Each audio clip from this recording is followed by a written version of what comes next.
ও ভাই, একজন খুন করেছে, খুনি রাষ্ট্রীয় আইনে তার শাস্তি হয়েছে ডেথ পেনাল্টি, মৃত্যুদণ্ড।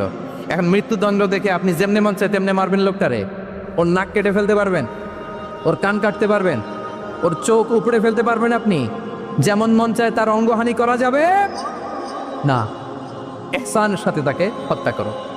সুবহানাল্লাহ, this is Islam, this is the true essence of Islam. ওয়াইদা যাবাহতুম ফাহসিনু যাবহা, যখন জবাই করবে তখনও ইহসানের সাথে জবাই করো। করবো জবাই, ওইখানেও নাকি ইহসান? আচ্ছা, কুরবানির দিন আমরা পশুগুলোরে কি করি বলেন সবাই আওয়াজ করে? জবাই। জবাই মানে তো এটার মেরেই ফেলতেছি, একটু পরে তো টুকরো টুকরো করে এর গোশতগুলো খাবো। এটা তো খাবো, এটা তো মেরেই ফেলবে। বিষ্ণু বলে না, জবের মধ্যেও, মুমিনের জবের ভেতরেও ইহসানের পরশ থাকা চাই।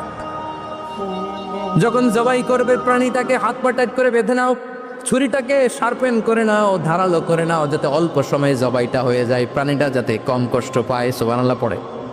দিস ইজ কল্ড ইহসান।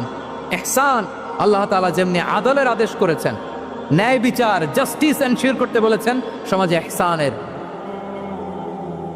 ব্যবহার, ইহসানের অনুশীলন তিনি করতে বলেছেন। এজন্য মুমিনের প্রতিটি কাজে, আমার চট্টগ্রামের ভাইয়েরা আমার দিকে তাকান, খেয়াল করে শুনুন, মুমিন জীবনের প্রতিটি কাজে ইহসানের পরশ থাকা চাই।